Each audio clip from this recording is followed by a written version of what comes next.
হারাম পন্থায় মানুষ কেন ইনকাম করে বলে তিন কারণে। কয় কারণ? তিন কারণে মানুষ হারাম পন্থায় উপার্জন করে। এক নাম্বার কারণ, যখন মানুষের অন্তর থেকে লজ্জা শরম চিরবিদায় নিয়ে চলে যায়। মানুষের শরীরের ভিতরে, অন্তরের ভিতরে, দেহের ভিতরে যখন লজ্জা শরম থাকে না, তখন মানুষ কি করে? হারামে লিপ্ত হয়। একজন মানুষের শরীরে যদি লজ্জা থাকে, একজন মানুষের ভিতরে যদি লজ্জা শরম থাকে, সে তো কখনো হারাম পন্থায় উপার্জন করতে পারে না।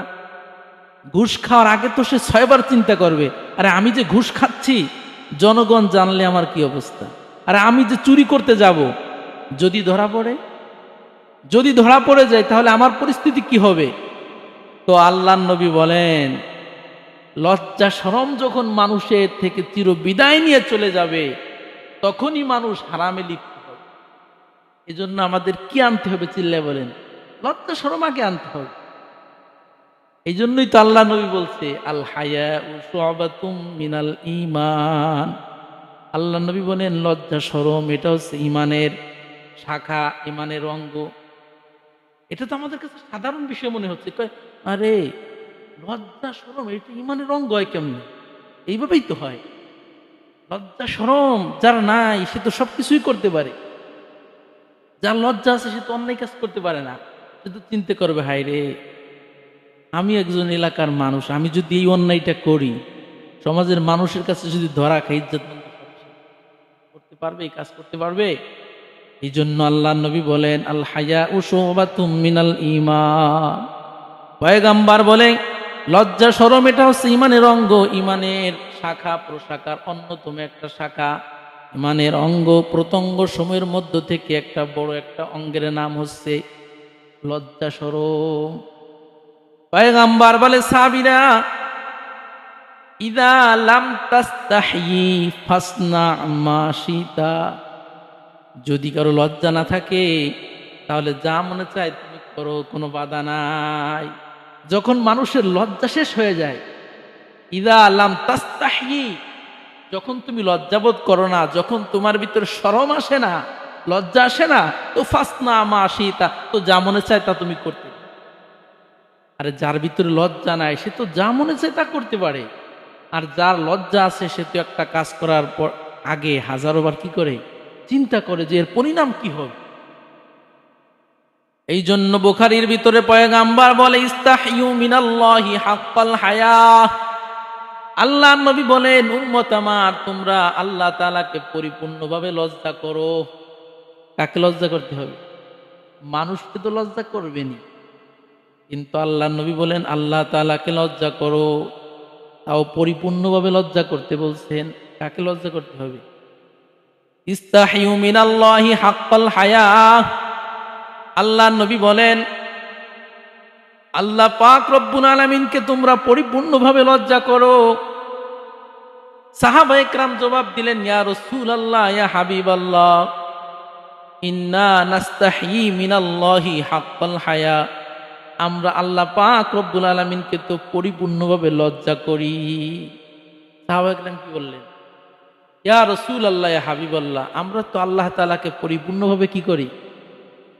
আল্লাহর নবী বলেন, সাহাবীরা শোনো, ওয়ালাইসা যালিকা, তোমরা আল্লাহ তাআলাকে যে পরিমাণ লজ্জা করো বা যেই লজ্জা করো, আমি ওই লজ্জার কথা বলি নাই। তোমরা আল্লাহ তাআলাকে কে কি পরিমাণ লজ্জা করো ওইটা কিন্তু আমি বলি নাই। বরং শোনো, ওয়ালাকিম মান ইস্তাহিয়া মিনাল্লাহি হাক্কাল হায়া। আল্লাহ নবী বলেন, আল্লাহ পাক রব্বুল আলামিনকে পরিপূর্ণভাবে লজ্জা ওই ব্যক্তি করে যার ভিতরে তিনটা গুণ আছে। কয়টা গুণ? যার ভিতরে তিনটা গুণ আছে ওই ব্যক্তি আল্লাহ তাআলাকে পরিপূর্ণভাবে লজ্জা করে। আল্লাহ নবী বলেন, ফালইয়াহফাজির রাসা ওয়া মা হাওয়া। আল্লাহ নবী বলেন, যেই ব্যক্তি আল্লাহ পাক রব্বুল আলামিনকে লজ্জা করে পরিপূর্ণভাবে, ওই ব্যক্তি তার মস্তিষ্ককে, তার মাথাকে হারাম থেকে বিরত রাখে। আল্লাহ নবী বুঝাইতে চান, যার ভিতরে লজ্জা আছে, আল্লাহ পাক রব্বুল আলামিনকে যেই ব্যক্তি লজ্জা করে, ওই ব্যক্তি মাথা দিয়ে, মস্তিষ্ক দিয়া, মেধা দিয়ে কখনো হারামের চিন্তা করতে পারে না। মাথা দিয়ে কখনো, মেধা দিয়া, স্মৃতিশক্তি দিয়ে কখনো হারামের চিন্তা মাথায় ঢুকাইতে পারে না। ওই ব্যক্তির ভিতরে একমাত্র আছে আল্লাহ তাআলার প্রতি লজ্জা।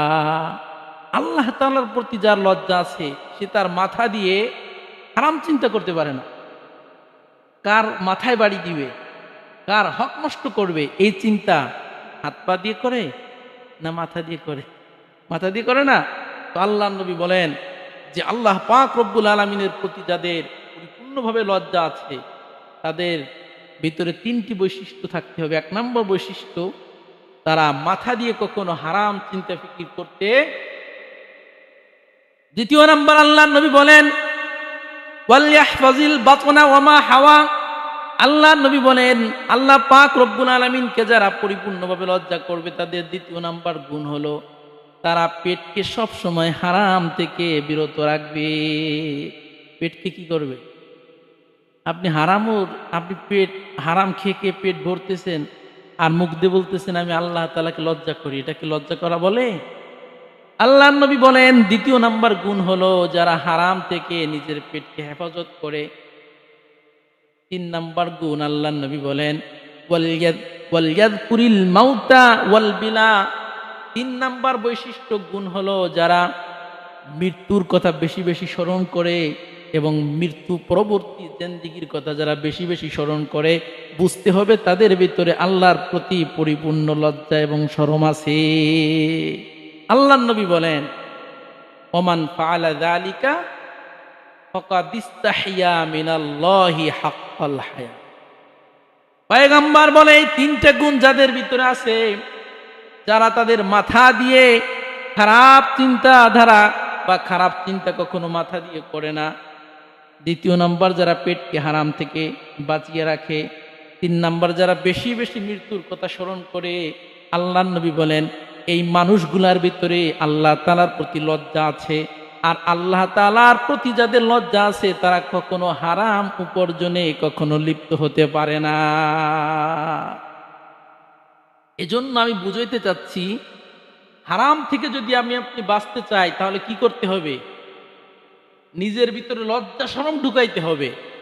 আমার ভিতরে যদি লজ্জা শরম না থাকে, তাহলে আমি জীবনেও হারাম কাজ থেকে বিরত থাকতে পারব। দ্বিতীয় নাম্বার কারণ, যেই কারণে মানুষ হারাম খায়, হারাম খাওয়ার দ্বিতীয় নাম্বার কারণ,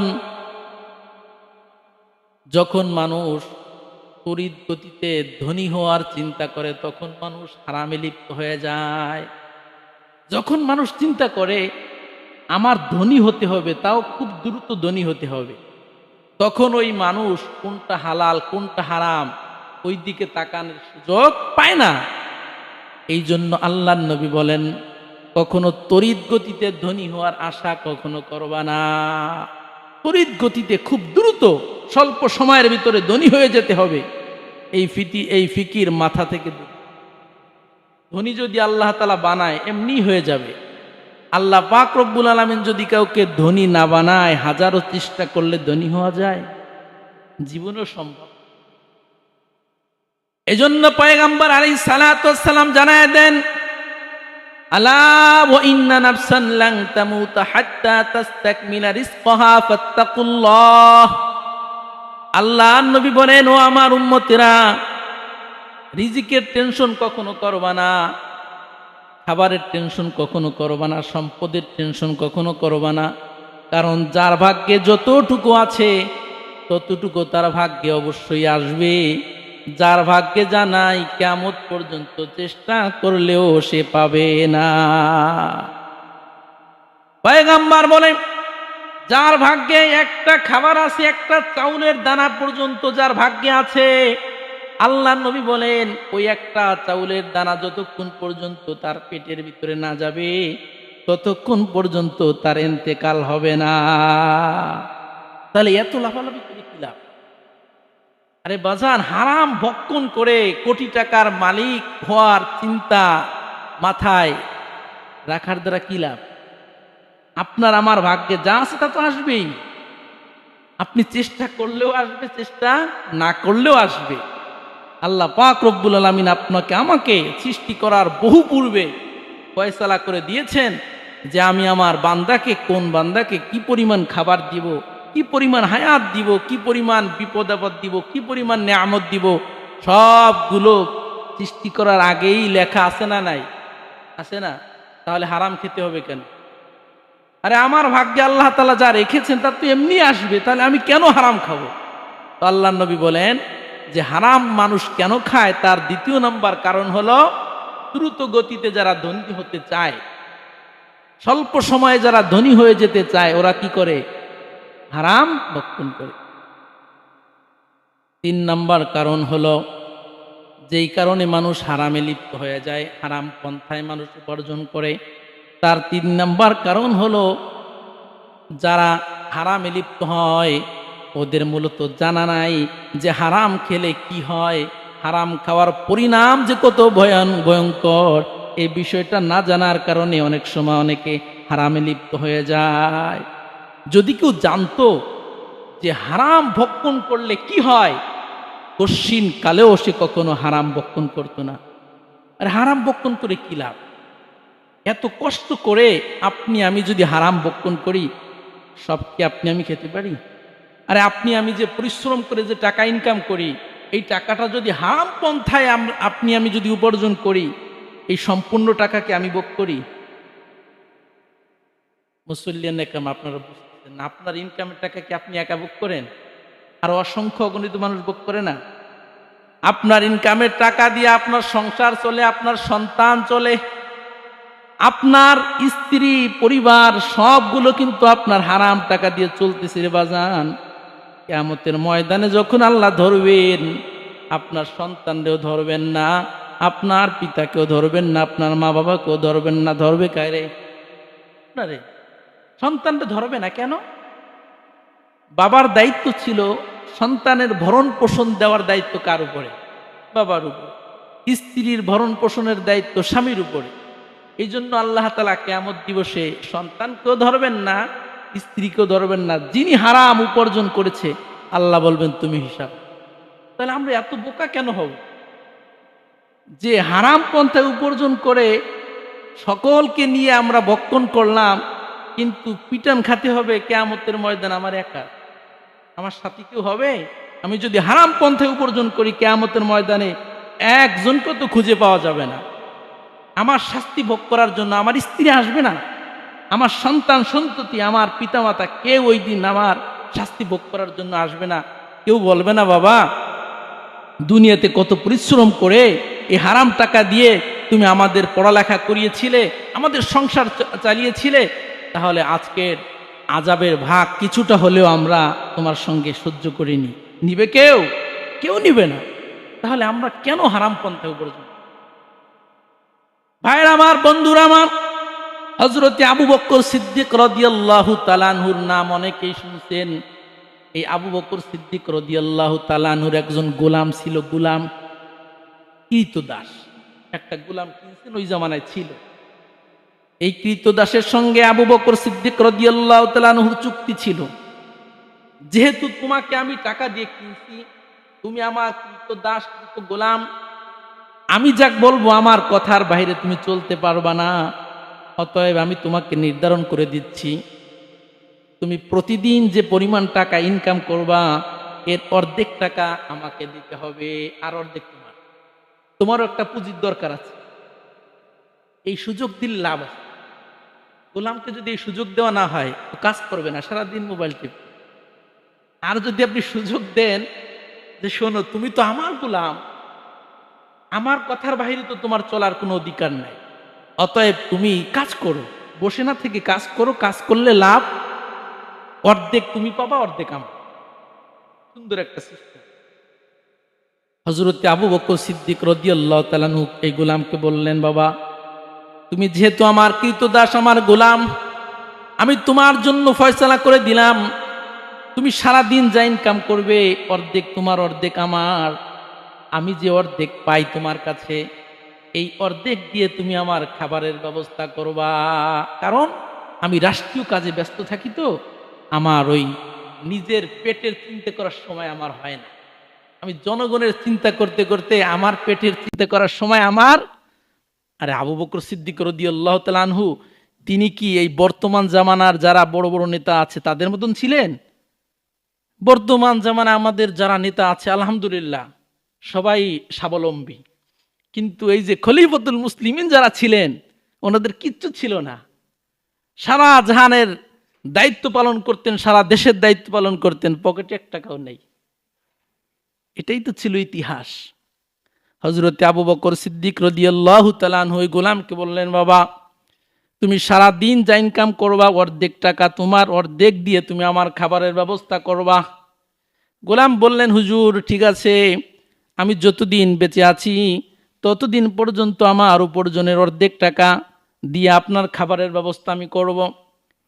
আবু বকর সিদ্দিক রাদিয়াল্লাহু তাআলা আনহু সব সময় এই গোলামের উপার্জিত টাকা দিয়ে তিনি খাবার গ্রহণ করে। হঠাৎ করে একদিন খুব পরিমাণ ক্ষুধা লেগেছে। এমনি তো আবু বকর সিদ্দিক রাদিয়াল্লাহু তাআলার একটা অভ্যাস ছিল, খাবার খাওয়ার আগে জিজ্ঞেস করতেন যে, বাবা তুমি যে আমার জন্য খাবার এনেছো কিসের টাকা দিয়ে আনছো? তখন ওই গোলামটা বলতো যে, হুজুর আজকে এই কাজ করেছি, এই কাজে এত টাকা পেয়েছি, ওই টাকা দিয়ে খাবার আনছি। এটা আবু বকর সিদ্দিক রাদিয়াল্লাহু তাআলার অভ্যাস ছিল। ভাইয়ের আমার, বন্ধুরা আমার, একদিন প্রচন্ড পরিমাণ ক্ষুধা পেয়েছে হযরত আবু বকর সিদ্দিক রাদিয়াল্লাহু তাআলা আনহুর। প্রচন্ড ক্ষুধার কারণে গোলামকে বলছে, বাবা তোমার কাছে যা আছে খাবারটা একটু দ্রুত আনো, আমার খুব ক্ষুধা পেয়েছে। আবু বকর সিদ্দিক রাদিয়াল্লাহু তাআলা আনহু ক্ষুধা তাড়নায় অতি দ্রুত গতিতে খাবারটা খেয়ে নিলেন। জিজ্ঞাসা করার সময় পান নাই। প্রতিদিন জিজ্ঞাসা করে, কিন্তু আজকে আর জিজ্ঞেস করতে পারেন নাই। খাওয়ার পরে এবার যখন আবু বকর সিদ্দিক রাদিয়াল্লাহু তাআলা আনহু বিশ্রাম করতেছেন, গোলাম বলতেছে, হুজুর একটা কথা আমি বলতে চাই, প্রতিদিন আপনি আমার কাছে জিজ্ঞাসা করেন আমি কেমনে উপার্জন করেছি, কিন্তু আজকে কেন জিজ্ঞাসা করলেন না?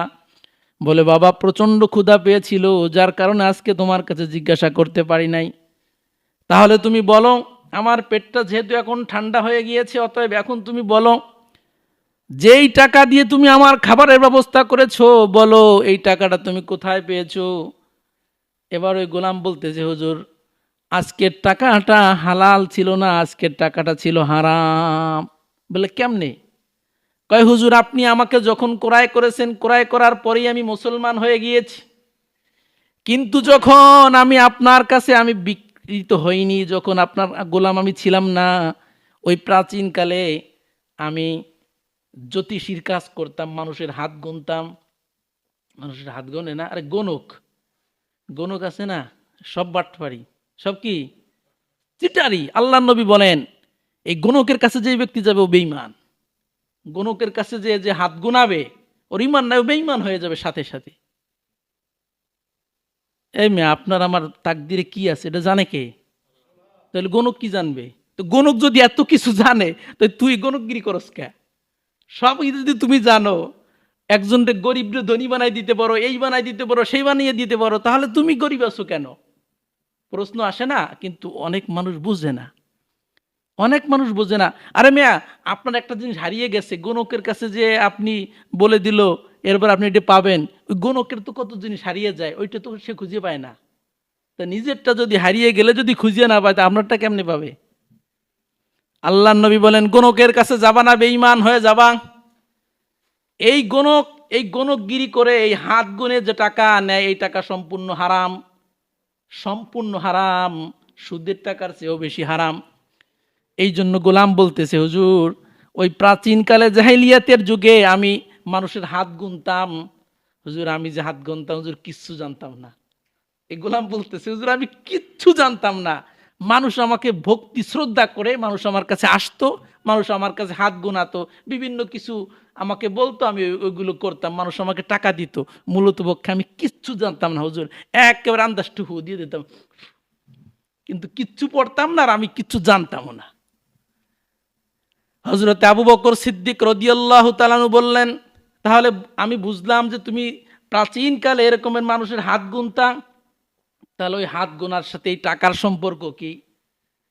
ওই গোলাম বলতেছে, হুজুর ওই প্রাচীনকালে এক ব্যক্তির আমি হাত গুনেছিলাম, ওই সময় সে টাকা দেয় নাই, লম্বা টাইম পার হয়ে গিয়েছে, তার সঙ্গে আমার দেখাও হয় নাই। এই যে 15 থেকে 20 বছর পার হয়ে গেল, আজকে আমার সঙ্গে তার দেখা হইছে। ওই আমি যে তার হাত গুনেছিলাম, সেই জন্য সে আমাকে কিছু টাকা আজকে দিয়েছে, প্রায় 15 থেকে 20 বছর পরে। অতএব ওই টাকা দিয়ে হুজুর আমি আপনার খাবারের ব্যবস্থা করেছি। আবু বকর সিদ্দিক রাদিয়াল্লাহু তাআলা কি করলেন? ইতিহাস সাক্ষী, আবু বকর সিদ্দিক রাদিয়াল্লাহু তাআলা আনহু নিজের মুখের ভিতরে, গলার ভিতরে আঙ্গুল ঢুকিয়ে সঙ্গে সঙ্গে বমি করে পেটের সমস্ত খাবার বের করে দিয়েছেন। চিল্লায় বলা যাবে না সুবহানাল্লাহ? এটাকেই তো বলা হয় মুসলমান। আর আমরা একাধারে হারাম খেতেই আছি, হারাম খেতেই আছি, সারাটা জীবন হিসাবও নাই যে আমার পেটে হারাম ঢুকতেছে না হালাল ঢুকতেছে, এদিকে একটু ফিকির নেই।